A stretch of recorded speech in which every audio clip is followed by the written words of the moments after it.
Ar svarbu, kada einam gultis? Iš tikrųjų, didelės esmės neturi, kada tu eini gultis. Kada tau yra patogiau, tada tu eini gultis. Gal didesnė esmė yra, kiek tu laiką išmiegi.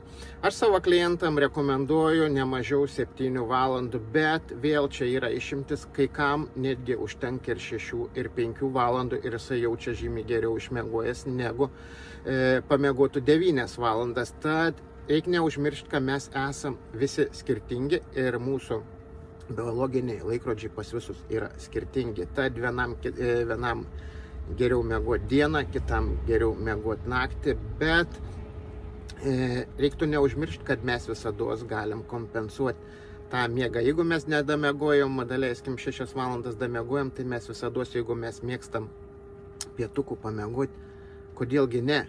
Aš tik už tai, kad nukrist valandėlę, kokią nusnausti, jeigu